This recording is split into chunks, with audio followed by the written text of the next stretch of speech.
My first day of work was really exciting. I was a little intimidated. I was meeting a lot of people and seeing a lot of different things, but it was also really, really exciting because I knew that I was finally going to actually be a part of this. The building that I work in is where a lot of really exciting things happen, so I was seeing a lot of different facilities, and I remember being sore as I was walking around that first day because my furniture hadn't arrived yet and I was sleeping on the floor of my apartment, but it was great. I can't even describe it. Well, I actually have a bachelor's degree in theater, and a lot of people are really surprised when they hear that because they always want to know how I went from that transition of, studying something that's very creative to something that's more technical.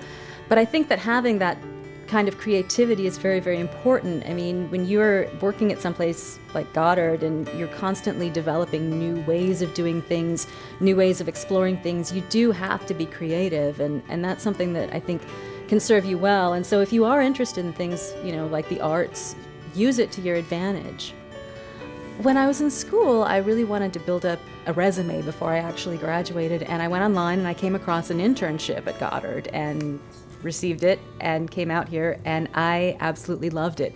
It's an absolutely wonderful place to work. It's so exciting to be around people that are so passionate about what they do.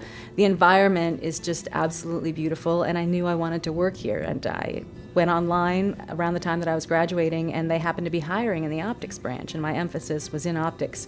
And we helped to actually build the hardware, align it, do that kind of work, test it at the subsystem component level. And my job is really interesting because I do different things each day. Sometimes I'm in the lab taking data or looking at data. Sometimes I go to meetings and talk about the data. It's really exciting, and to me, trying a new metrology technique and analyzing the data and having it show that it works is just the most exciting thing in the world to me. And it's so amazing to be able to go in and show it to the rest of the people and say, look, what we were going to do, it worked, and we have this data to show it. I mean, there's no comparison to that. I absolutely love it.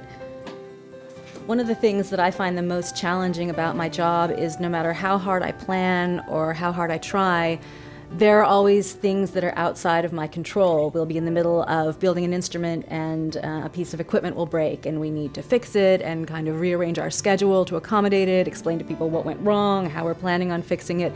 And so it's really caused me to kind of not be so rigid and have to be able to go with that flexibility, because I'm the kind of person who needs to know at every moment exactly what I'm doing, and when I'm thrown for a loop like that, you just have to be able to recover from it immediately to keep things going. I'm proud of the fact that in my job, I won't compromise what I believe is the right thing. At the end of the day, I don't really feel that I answer to any project manager or center director. I answer to my conscience, and I answer to the taxpayers of this country because they're the ones who allow us to do what we do. And it's important to me that we give them something that's meaningful to them.